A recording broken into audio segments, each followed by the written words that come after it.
ହେଲା ମ୍ୟାଡାମ ଜାଣିଛନ୍ତି ପୁରୁଷର ଶକ୍ତି ହଉଛି ଶାଢୀ ଆଉ ଯୋଉ ପୁରୁଷ ପାଖରେ ଶାଢୀ ଥାଏ ସେ ହଉଛି ଶକ୍ତିଶାଳୀ। ଏଇ କଥା ମୁଁ ନୁହେଁ ଗୁରୁ ଅଶୋକପତି କହିଛନ୍ତି।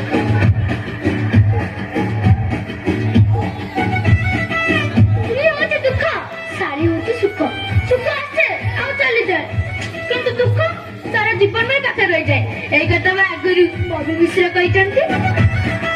ଆଜି ମୁଁ ଏଇ କଥା କାହିଁକି କହୁଛି ନା ଆଜି ମୋ ଶାଢୀ କଥା ଭାରି ମନେ ପଡୁଛି।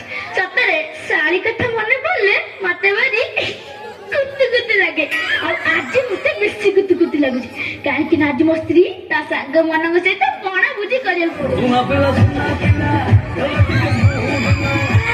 ଏଇ ମୌକାରେ ମୋ ଶାଢୀ ମୋ ପାଖରେ ଥାନ୍ତା।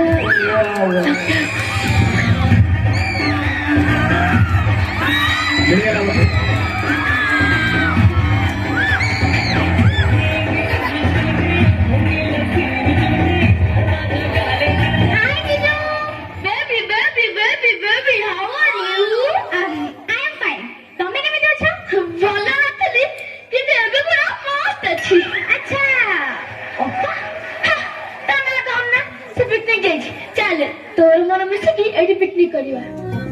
ତୁ ଏତେ ଆସିଛୁ ତ ନା ରାଜୁ ଏ ରାଜୁ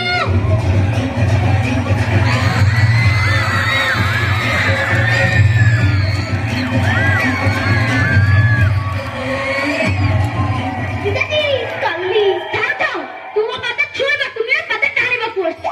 ବାବା ଆମେ ହଟି ମୁଁ ମୋ ଘରେ ଠିଆ କରିବେ ଯାଉ ଚା ବନେଇବୁ। ସରି ଦିଦି ମୁଁ ଚାହା ବନେଇ ପାରିବି।